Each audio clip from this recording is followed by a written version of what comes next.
Hello everyone, once again I hope मेरे सारे प्यारे अच्छे स्टूडेंट बिल्कुल सही होंगे, सुरक्षित होंगे और रेंसिडिटी के इससे पहले वाले वीडियो को आपने बहुत अच्छी तरह देख लिया होगा, समझ लिया होगा और याद भी कर लिया होगा। ठीक है, अब मैंने जैसे कि पहले आपसे प्रॉमिस किया था कि सेकंड वीडियो में हम बात करेंगे रेंसिडिटी को रोकें कैसे। What are the important methods, what should we can do to prevent rancidity। और लगभग अप्रोक्सीमेटली हमारे 10th क्लास में सीबीएसई में एनसीईआरटी में 5 to 6 मेथड्स हैं रेंसिडिटी को रोकने के लिए। लेकिन आज इस वीडियो में हम सबसे ज्यादा बात करेंगे मेथड नंबर 1 की, और वो है कि रेंसिडिटी को रोकने का सबसे अच्छा उपाय है, तरीका है यूजिंग एंटीऑक्सीडेंट। जी हां, आप बिल्कुल सही समझ रहे हो, नाम से ही पता लग रहा है। इसका जो नाम है, इसकी जो टर्म है एंटीऑक्सीडेंट, यानी जो ऑक्सीडेशन को रोके, जो ऑक्सीडेशन के प्रोसेस का एंटी हो। क्योंकि यही ऑक्सीडेशन जब हो रहा था फैट्स के ऊपर, ऑयल्स के ऊपर, तो इसे ही हम कह रहे थे रेंसिडिटी। तो चलिए शुरू करते हैं इस वीडियो को इस टॉपिक के साथ, इस यात्रा के साथ। और आप देख सकते हैं कि ऑलरेडी पूरा इसका समराइज व्यू आपके सामने है। Method use to prevent rancidity, approximately I mention 6 method we have to deal. Now the very first method, that is by adding antioxidant, and by nature these antioxidants are usually reducing agents. You know, students, this is almost very last topic in this very first chapter, that is chemical reaction and equation of class 10th CBSE in NCERT. और इस topic, ये last topic से पहले जब मैंने ये term use किया कि एंटीऑक्सीडेंट रिड्यूसिंग एजेंट है, तो हम ये सब पहले डिस्कस कर चुके हैं। ऑक्सीडाइजिंग एजेंट क्या होता है, रिड्यूसिंग एजेंट क्या होता है, ऑक्सीडेशन किसको कहते हैं, रिडक्शन किसको कहते हैं। टॉपिक का नाम था type of reactions, addition reaction, decomposition reaction, single displacement, double displacement. बीच में हमने बात की थी रिएक्टिविटी सीरीज की, और वहां पर सबसे लास्ट टॉपिक था रिडॉक्स, यानी रिडक्शन एंड ऑक्सीडेशन। और उसमें बात की थी classical concept of oxidation, classical concept of reduction, modern concept of oxidation, modern concept of reduction, electronic concept of oxidation, जिसको लुईस कॉन्सेप्ट भी कह रहे हैं, इलेक्ट्रॉनिक कॉन्सेप्ट ऑफ रिडक्शन। फिर बात हुई थी ऑक्सीडाइजिंग एजेंट क्या होते हैं, रिड्यूसिंग एजेंट क्या होते हैं। और अगर किसी से वो मिस हो गया है तो बहुत सिंपल तरीके से हम अभी एक लाइन में समझा देते हैं। रिड्यूसिंग एजेंट यहां पे लिखा है। रिड्यूसिंग एजेंट्स उस टॉपिक में यह पढ़ाया जाता है, वो होते हैं जो सामने वाले सब्सटेंस का, सामने वाले कंपाउंड्स का रिडक्शन करते हैं, क्योंकि रिड्यूसिंग एजेंट है। कौन से टर्म पे ध्यान देना है, एजेंट, ये सामने वाले का रिडक्शन करते हैं, खुद का ऑक्सीडेशन कर देते हैं। चलिए आगे बढ़ते हैं। So the first point, by adding antioxidant, they are usually reducing agent, they prevent oxidation, ये ऑक्सीडेशन को रोकते हैं। किसके ऑक्सीडेशन को, यस, अनसैचुरेटेड फैट्स और ऑयल के ऑक्सीडेशन को रोकते हैं। और अगर उसको रोकेंगे तो रेंसिडिटी नहीं होगी। And they destroy free radicals, याद आ गया ये टर्म, ये हमारे लास्ट वीडियो में है कि फ्री रेडिकल नहीं होने चाहिए। रेंसिड ऑयल में फ्री रेडिकल ही थे, तो ये फ्री रेडिकल को डिस्ट्रॉय कर देते हैं। आगे देखते हैं। अब पिछले वीडियो की सबसे अच्छी बात क्या थी, टाइप ऑफ रेंसिडिटी। 4 टाइप की थी, वो आप वहां पे देख चुके हैं। इस वीडियो की सबसे अच्छी बात क्या है, वो ये है टाइप्स ऑफ एंटीऑक्सीडेंट। एंटीऑक्सीडेंट के भी टाइप्स हैं। पहला टाइप नेचुरल एंटीऑक्सीडेंट, जो नेचर में मिलते हैं, हमारे फूड, बाकी फूड आइटम्स में भी होते हैं। कोई दूसरी चीज हम खाएंगे ना, तो उसमें नेचुरली एंटीऑक्सीडेंट है। उसके बाद सिंथेटिक एंटीऑक्सीडेंट जो बनाए जाते हैं, सेमी सिंथेटिक, मेटल चिलेटर्स, यहां पे ये एम रिप्रेजेंट कर रहा है my dear student metals, metal chelators ये एंटीऑक्सीडेंट है, और लास्ट है ऑक्सीजन स्कैवेंजर्स। ये सारे चार natural antioxidant, synthetic, semi synthetic, metal chelators and oxygen scavengers, ये 5 टाइप के एंटीऑक्सीडेंट हो गए।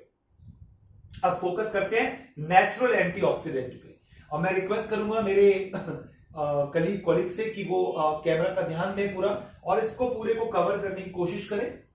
एस्कॉर्बिक एसिड, विटामिन सी, अगर हम बॉडी में ले रहे हैं किसी भी सोर्स में, सबसे अच्छा हम कहते हैं गर्मी है, गर्मी में दिन में आप नींबू पानी पी सकते हैं, और हम हमेशा सुनते आए हैं बायोलॉजी में कि विटामिन सी बहुत अच्छा होता है हमारे स्किन के लिए, और ये हमारी एजिंग को रोकता है, और ये हमारी इम्यूनिटी बढ़ाता है।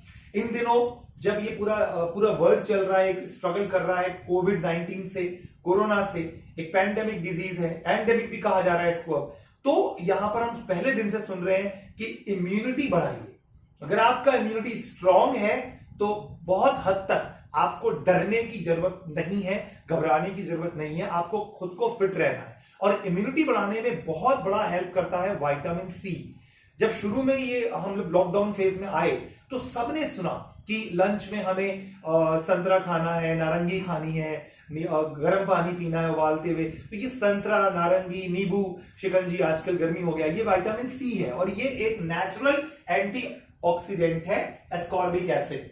तो अगर ये कहीं है बॉडी में भी जा रहा है तो ये रैंसिडिटी को रोकेगा, या फूड स्टफ में है तो रोकेगा। दूसरी बात टोकोफेरॉल, बहुत ध्यान से देखिए, टोकोफेरॉल बोल रहा हूं, घबराने की जरूरत नहीं है, विटामिन ई है ये, विटामिन ई। तो ये दोनों vitamin C, vitamin E natural antioxidant हो गए।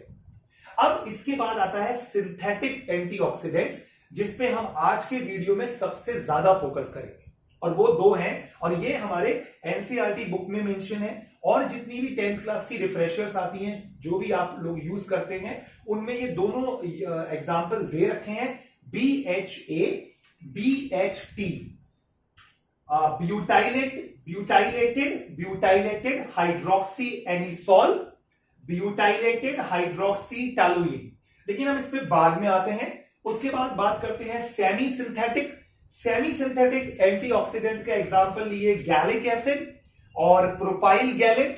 उसके बाद मेटल चिलेटर्स, मेटल चिलेटर्स के अंदर हमारे पास एग्जांपल है सिट्रिक एसिड, फॉस्फोरिक एसिड, और ऑक्सीजन स्कैवेंजर्स के अंदर भी वही है एस्कॉर्बिक एसिड। चलिए अब हम फोकस करते हैं इस वीडियो के सबसे नेक्स्ट इंपॉर्टेंट टॉपिक पे, BHA और BHT। ये दोनों एग्जांपल हैं किसके? सिंथेटिक एंटीऑक्सीडेंट के, जो रैंसिडिटी को रोकेंगे। तो यहां पर देखिए मैंने इनको दोनों को एक तरह से कॉलम करते हुए डिफरेंशिएट किया है। Please now focus on this very last topic, BHA, I repeat again, butylated hydroxy anisole, ये इसका फुल फॉर्म हो गया।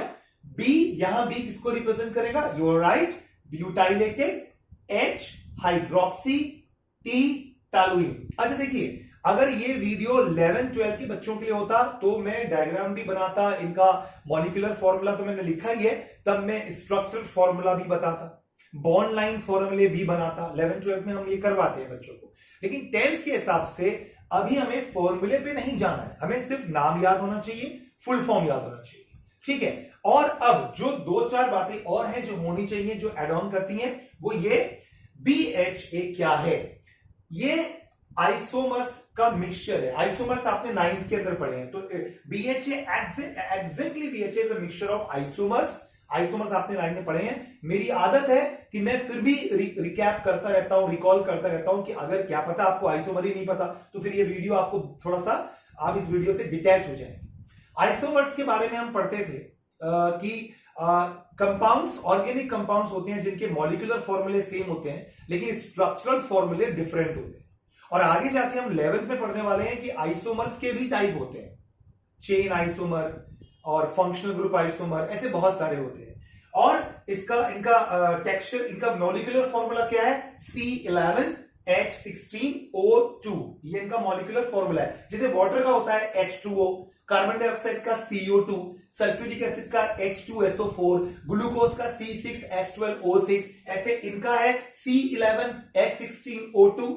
व्हाइट है या फिर येलोइश है, वैक्सी सॉलिड है, चिपचिपे हैं लेकिन सॉलिड है। और BH3 का मॉलिक्यूलर फॉर्मूला है C15H24O और व्हाइट पाउडर है। लास्ट में ये नीचे का आपको वीडियो दिख रहा होगा, आई थिंक मैंने ये लिखा है कि ये BHA और BH3 काम कैसे करते हैं। अगर आपने इसको किसी फूड स्टफ में डाला है, कॉस्मेटिक में डाला है, मैंने वीडियो 1 में कहा था, फार्मास्यूटिकल में डाला, दवाइयों में डाला है, तो ये काम कैसे करते हैं, इनका वर्किंग क्या है। बड़ी एक स्टेटमेंट पे अगर आपने ध्यान, बहुत प्यारी लाइन आ रही है, अगर इस पे ध्यान दिया सब कुछ क्लियर है। जब कंपाउंड के ऊपर ऑक्सीजन अटैक करेगा, एयर का, आसपास की एयर का ऑक्सीजन अटैक करेगा कि मुझे रेंसिडिटी करनी है, मुझे डबल बॉन्ड तोड़ने हैं, याद आ गया, तो oxygen reacts preferentially with BHA or BH3 rather than oxidizing unsaturated fats and oil. That's all. और अब आपको यही समझना है कि अब जब ऑक्सीजन अटैक करेगा, रेंसिडिटी के लिए फूड के अंदर घुसेगा, इवन वाटर जाएगा, याद आ रहा है हाइड्रोलैक्टिक रेंसिडिटी, ये जब भी अंदर जाएंगे रेंसिडिटी करने के लिए, तो इनके सामने दो ऑप्शन हो जाएंगे। इनके सामने अनसैचुरेटेड फैट्स है, अनसैचुरेटेड फैटी एसिड्स ऑयल है, ये उसको भी अटैक कर सकते हैं, लेकिन इनके सामने BHA है, BH3 है, ये उस पर भी अटैक कर सकते हैं। और जब ये दो ऑप्शन होते हैं तो ये इनके लिए फर्स्ट ऑप्शन हो जाता है BHA और BH3। ये ज्यादा उसको लाइक करते हैं, उसको पसंद करते हैं, ज्यादा बॉन्डिंग उनके साथ बनाते हैं, तो ये वहां पर अटैक कर देते हैं, BHA पे, BH3 पे, और वहां पर होने लग जाता है सारा प्रोसेस। तो कौन बच गया? यस, फूड के अंदर जो फैट्स थे, जो ऑयल्स थे, उन पर अटैक हुआ ही नहीं, क्योंकि वो तो वहां चला गया ऑक्सीजन। तो इस तरह से फूड रेंसिड होने से बच जाता है।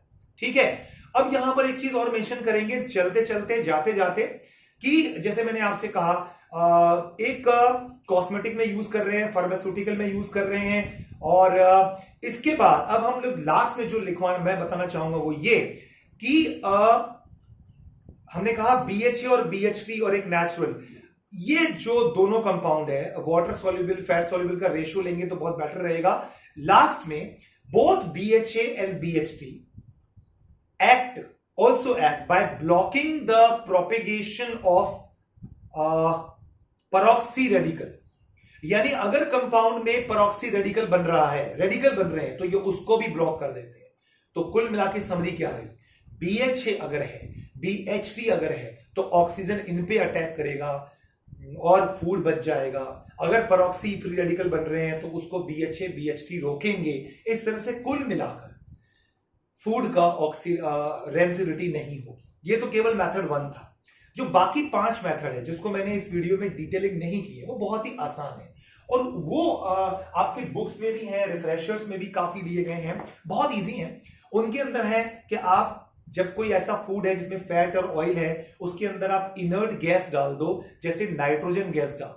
जैसे बहुत सिंपल एग्जांपल है, आप लोग यूथ में देखा होगा, अंकल चिप्स खाते हैं या कोई भी चिप्स का पैकेट आप बाहर से लाते हैं, तो आप और हम सब सोचते हैं कि ये कितना अजीब पैकिंग है, इसमें चिप्स इतनी कम है और इसमें इतनी सारी गैस भर रखी है, ये एक प्रकार का कैसा करते हैं ना, इतना पैसा लेते हैं और देता है इतना कम चिप्स देते हैं। नहीं, ये साइंटिफिकली सही है, क्योंकि वो जो गैस है वो ऑलमोस्ट आपके कोर्स के हिसाब से कहा जाता है कि नाइट्रोजन गैस है, वो इनर्ट गैस है जो उस पैकेट में है, और उसके नीचे वो चिप्स रखी हुई है, uncle chips, potato chips, Kurkure, जो भी है वो रखा हुआ है।